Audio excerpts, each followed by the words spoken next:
Hey guys, welcome to my gaming channel, Rina the Wolf here, and today let's talk about Resident Evil. So, the first trilogy has given me a headache on PC, mostly because of the tank controls, and unfortunately the first game is no exception. To be honest, Resident Evil 1 was not the game that sealed my fate and turned me into a horror fan at a very young age. Actually, it was Resident Evil 2. I promise I'll talk about it, but right now the first game is in the spotlight, so let's get through the points I'm gonna talk about. I'm gonna talk about the plot, the main characters and the bosses, and I will talk about my own experience with the game. At the end of the video, I'm gonna rate the following: plot, graphics, music, characters, and replay value. Please note that this is solely my opinion and impression of the game, and we can agree to disagree. Alright, intro over, let's jump right in.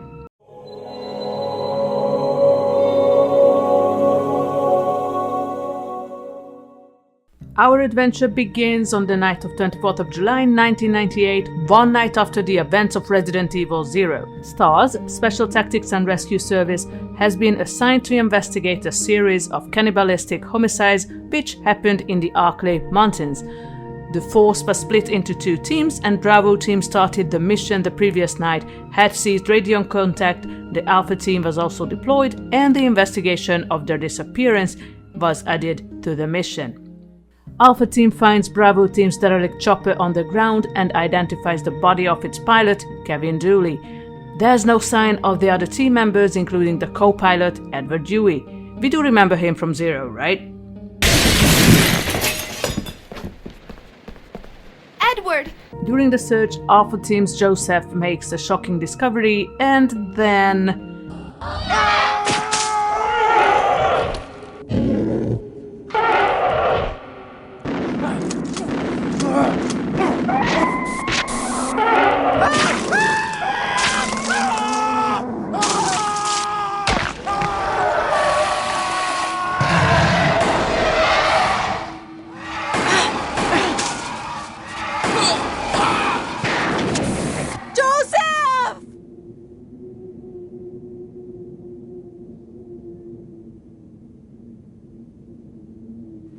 the team's pilot, Brett Vickers, takes off, and the remaining four members of the team, Jill Valentine, Chris Redfield, Barry Burton, and Captain Albert Wesker, make their escape to a mansion nearby. Soon after arriving to the mansion, the team splits up and starts to investigate the building. At this point, there are some differences in the two scenarios, as Jill starts to work with Barry, and Chris finds Rebecca Chambers eventually. Yes, Rebecca from Zero. As they keep investigating, they keep finding the members of Bravo team. Kenneth J. Sullivan is dead, murdered by a zombie, actually the first zombie we can see in the game. Forrest Speyer has been pecked to death by crows, and even though Richard Aiken is still alive when we find him, his body gives up the fight against the venom of a giant, poisonous snake. Upon further investigation, the STARS members discover that the mansion is part of a base operated by Umbrella USA and Umbrella Pharmaceuticals for viral research.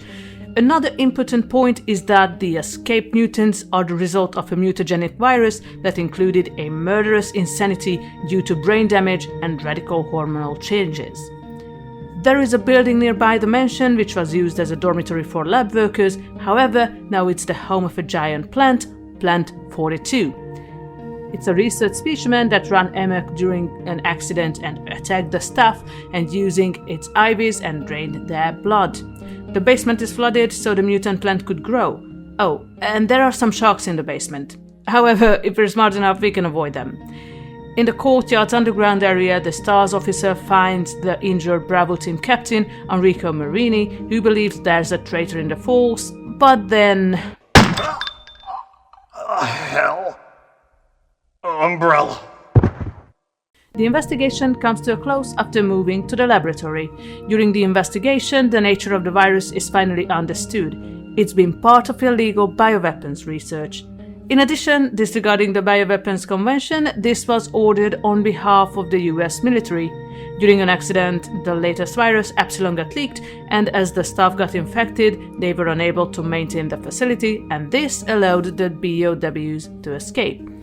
And here comes the big revelation. Albert Wesker, who used to be a US Army researcher, is not only a former member of the Umbrella USA team, but he continued to work for the company as a spy. Ordered by Umbrella, he brought the team into the mansion with the intention of proving the mutants' capabilities and also to prevent the involvement of state troopers. He was also ordered to destroy any incriminating material, including the lab, and to recover embryonic clone samples of the bioorganic weapons. Another revelation is, however, the clues have been there, that Barry was blackmailed to assist Wesker in the destruction. I don't blame him. If my family were threatened, I would do the same. Being cornered, Wesker confesses, but also adds he plans to betray Umbrella and wants to hand the clones to a rival company after destroying the laboratory. T-002, the latest BOW, is awoken from its slumber and is ordered to kill the STARS members, but he turns against Wesker first and impales him with its claws. The remaining team members escape to the helipad, where they have to face T-002 one more time before Brad Vickers comes to the rescue. The Tyrant's death animation was really satisfactory to me. And the team is rescued and flies over the mountains as the Spencer Mansion explodes.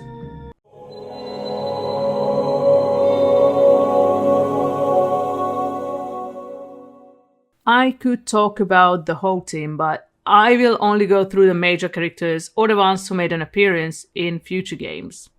Jill Valentine. Jill is one of the playable characters. She was a soldier who rescued STARS members in the past, so she has been reassigned to Raccoon City. She is the master of lockpicks, and this skill proves to be useful throughout the game. She is considered to be the easier option as she can carry 8 items compared to Chris's 6, and oh, she gets the powerful bazooka.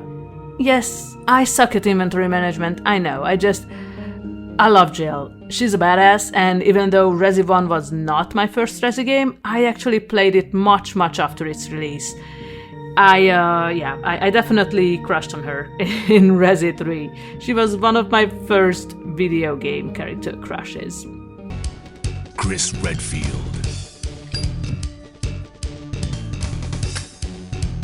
Chris is the other playable character. Before the game's events, he served in the Air Force, and after being kicked out, he became a drifter. Once he met Barry Burton, he was recruited for the newly formed STARS team, and he has been reassigned to a smaller unit in Raccoon City. Chris's scenario is slightly harder. First of all, he only has 6 inventory slots, and he never gets to use the bazooka. However, the game compensates with the amount of ammunition, plus he can use a flamethrower in the underground section. I'm gonna be completely honest and just say it. Chris has never been my favorite character. Sure, he's big and strong, but that's it.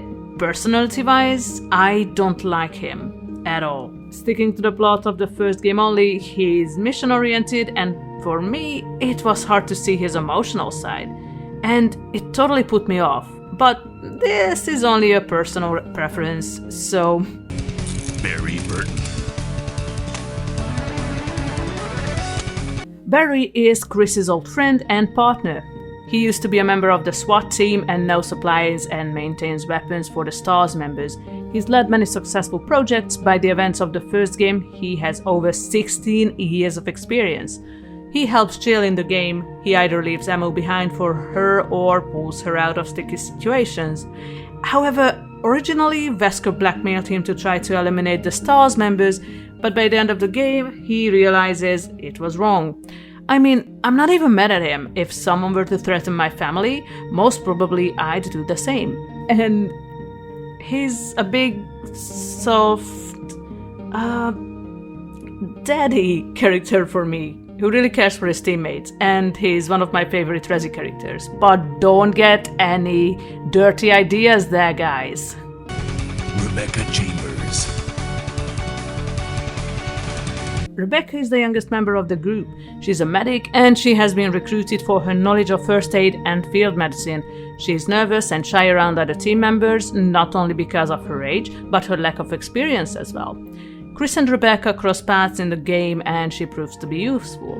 Chris is not a very practical person, so he could definitely use Rebecca's help in the bar when she could kinda play the piano, and she also created the vigil to help him to defeat Plan 42. But Rebecca annoyed me more in this game than in Zero. I would never question that she's useful, but her character and voice acting... Oh... This is a whole different topic though. Or maybe I just forgot what being 18 is like. Albert Wesker. Wesker has risen quickly in the Stars teams and currently leads the Alpha team. He's the cool guy with a snappy haircut and shades. He was recruited by a headhunter thanks to his sharp insight and founded the Raccoon City unit. Despite he looks cool, he shows his true colors at the end of the game. For me, it was a shocker when I played the game for the first time, as I didn't see too much into his character. I will keep saying the same things in all the game reviews most probably, but Albert Wesker will always be one of my favorite Resident Evil villains. He's extremely intelligent and his hunger for power adds a lot to his character. He's willing to risk everything and anything, including his teammates, to reach his goals of world domination. There will never be a better villain than Albert Wesker. Change my mind about it.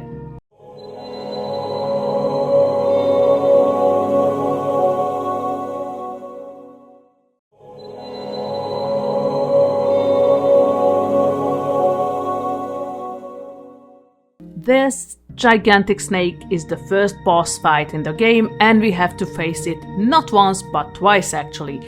On the first encounter, we need to be extra careful. Jan does not only take a lot of ammo to slither away, but it can also poison us.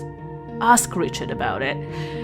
Jan's poison cannot be neutralized with the blue herbs. We need a special serum to remedy it. But luckily on the second encounter, it loses its ability to poison us for some reason, so we just need to keep our distance and unload everything we have. It will just dissolve into a big puddle of purple goo.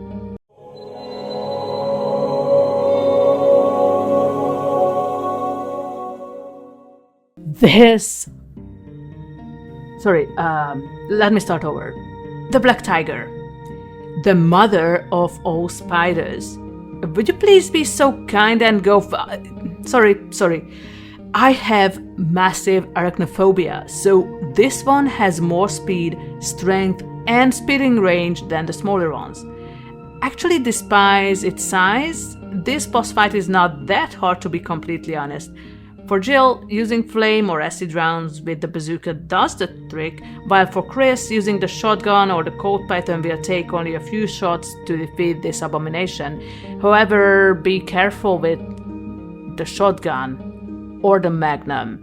If you burst its egg sac, you will need to face a million little spiders as well.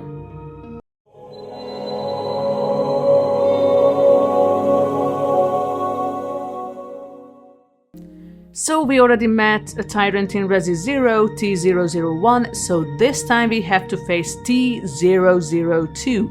At the time, this was the world's most powerful biological weapon. Or at least it was supposed to be. T002 has the build of a large man, and instead of a hand, it has a cluster of claws on its left forearm. Remember how T001 had its claws on its right arm? Even though its heart is located outside its chest, it doesn't make it vulnerable. The first encounter is relatively easy as it keeps following us around the lab in a casual manner. Using the Colt Python or the bazooka does the trick for this one. But getting within a certain distance will make it start swiping its claws, and that costs a lot of health. The second encounter is just running around the heliport, as shooting it will not mean anything, to be completely honest. This is a timed scenario, so we just need to wait until the countdown timer reaches a dangerously low level, then Brad will drop a rocket launcher to defeat the tyrant. The death animation will never be not satisfactory.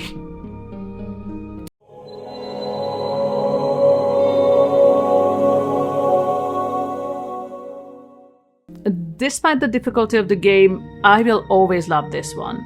It might sound cliché, but the first Resident Evil game created the survival horror genre, or at least made it popular. For me, it has always been action horror, and I consider games like Alien Isolation or the Amnesia series survival horror. This franchise was a stepping stone for me, and I came to love horror games and literature and movies. I realized I'm a freak, okay? I can't really complain about the game. The graphics were amazing considering this is a 1996 game, and I have always loved low poly and pixel graphics. The plot is great, the characters are lovable, but the voice acting is so quirky. It's so bad, it's iconic and brilliant, and who could forget lines like, No! Don't go! What is it? That was too close. You were almost a Jill sandwich. You're right. Chris, don't die! Jill, you're here too. Yes, you're here too? So, there's this thing I love, but after all these years, it's a bit cringe. Yeah, it's the live-action character introductions. I can't get enough of it. Despite all the quirks, I love the game, and after strategizing and practicing, it's not too hard. Oh, and maybe it's needless to say, but this game is almost 30 years old. Oh, so I'm not a kid anymore. And I got better at video games. Okay, I could talk about this game for hours, so let's jump to the scores. Okay, so let's forget about Resident Evil 0, because even though that's a prequel, it came out 6 years after the game. I love the plot. I loved seeing how the T-virus outbreak happened. I loved the plot twist in the end with Wesker, who is, yes, still my favorite Resi villain, and I love the introduction of the characters. I loved the whole investigation part, and the thing when I believed at the end of the game that Wesker died. Absolutely brilliant. So, as a starter of the franchise, which set things to motion, the plot is phenomenal in my opinion, so I'll give it a 5 out of 5, even though I was tempted to give it a lower score because of the giant spooders and the hunters. Let's keep in mind this game is from 1996. This was peak graphics of the time, and up to this day I do play low poly and pixel graphics, so my millennial ass can enjoy some nostalgia. The low poly graphics definitely helped make the BOWs look more grotesque, and I just love the game for this. 5 out of 5. Yes, I will say in each and every Resident Evil game review that the music is an absolute banger. And yes, in almost every game my favorite is the safe room music. But we definitely have to mention the iconic basement score.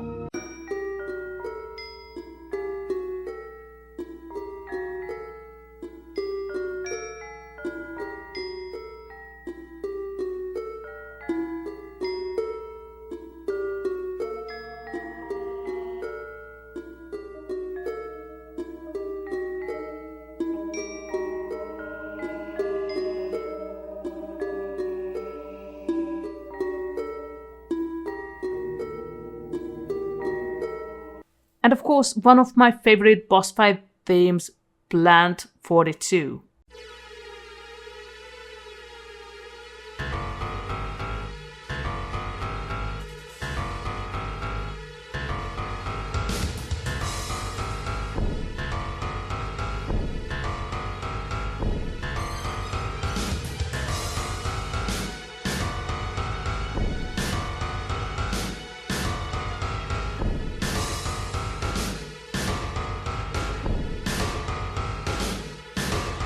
I'm giving the music a 5 out of 5.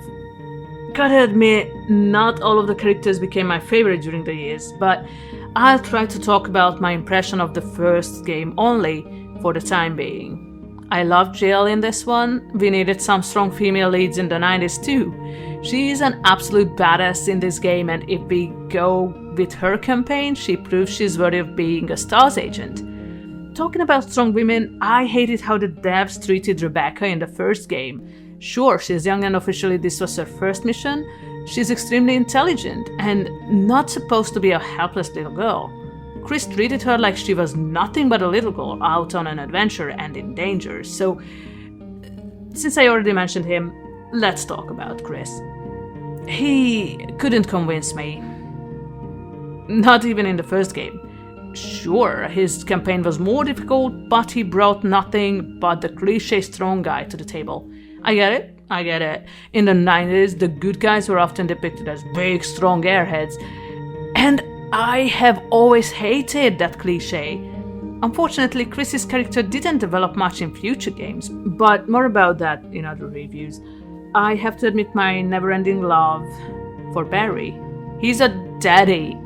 No, still not in a pervy way.